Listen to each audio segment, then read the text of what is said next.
ci li nga xamante ni moom moo di Habib Diarra ak Assane Diao mi nga xamante ni ils sont incertains maanaam ndax dina ñëw ak ñun ci Coupe d'Afrique ba ou pas. D'accord bon merci beaucoup Niania ci cadre yi nga xamante ne bii nii affiché nañ leen. ku ci mel ni Edouard Mendy Kalidou Koulibaly Idrissa Gana Gueye ak Sadio Mané. D'ailleurs c'est la colonne vertébrale de l'équipe nationale du Sénégal. C'est ça. Et une équipe c'est une colonne vertébrale.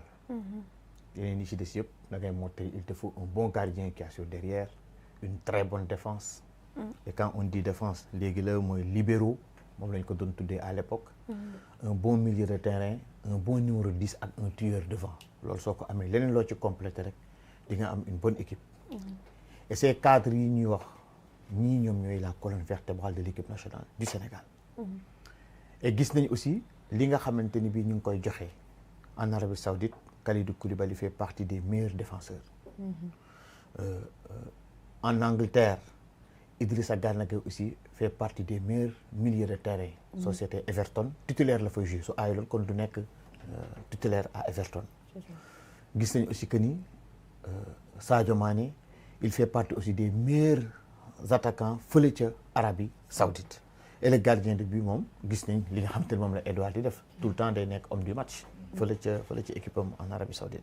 kon donc on a des cadres compétitifs loolu mooy la première des choses.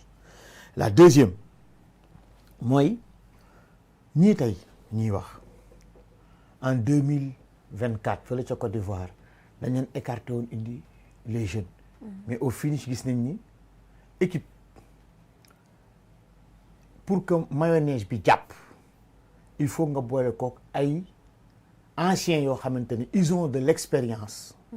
compétitif bien sûr et des jeunes yoo xamante ni bii ni dañuy soog a ñëw. Je vais vous donner un exemple.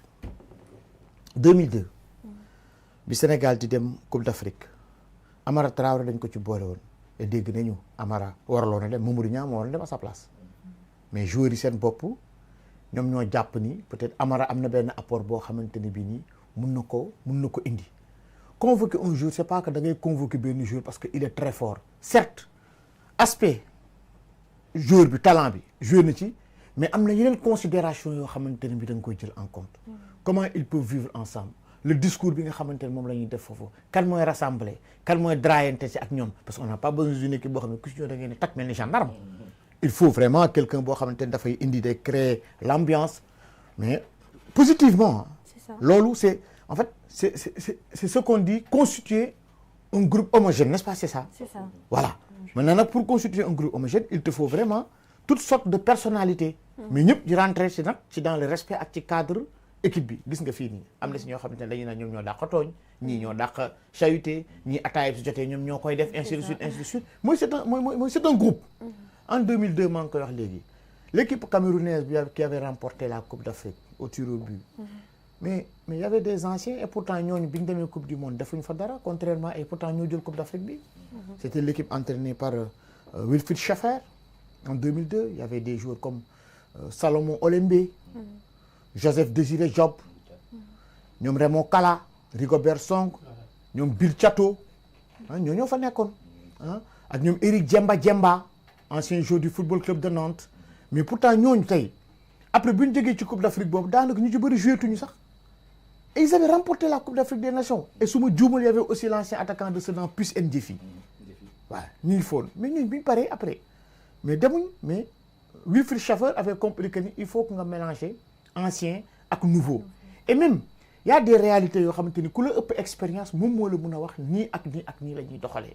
moi je vois que ni du ma def sax débat ne ay ndax ces cadres là ils sont attendus bien sûr qu'ils sont attendus ceux qui doivent porter l'équipe nationale du Sénégal ils doivent tirer les petits vers le sommet ça c'est une évidence pour man.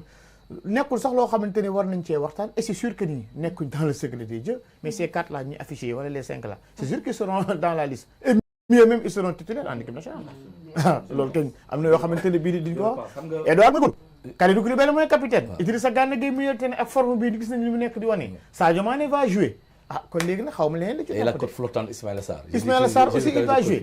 loolu kañ. non nous avons les bases d'une équipe solide capable de défendre le coup. li nga wax c'est important en tant que Mbaye Sène c'est-à-dire que la constitution d'un groupe d'une équipe nationale il y a pas que les critères de jeu ngay jël le souci d'équilibre am na la compatibilité mais l'état d'esprit est important yaa ngi wax sànq loo kii da nga signaler yow yaa ko souligné Adil Rami son état d'esprit bi nga xam ne que mën su contrairement par exemple à un Nassir par exemple Deschamps il préférait ne pas prendre un Nassir à cause de l'état d'esprit c'était un joueur talentueux mais son état d'esprit c'était un problème parce qu'il n'acceptait pas d'être sur le banc donc day empoisonner ce groupe donc génn ka et mais qu'elle l'avait fait avec Ginola et Cantona donc équilibre boobu moo tax bi nga cité Amara si équipe bu 2002 boobu ñi ko fekkee dund ko yëpp dañ doon ay bu Amara demul woon parce que Amara dafa am chance wu def une bonne carrière nekk un éminent technicien nekk jour ba pare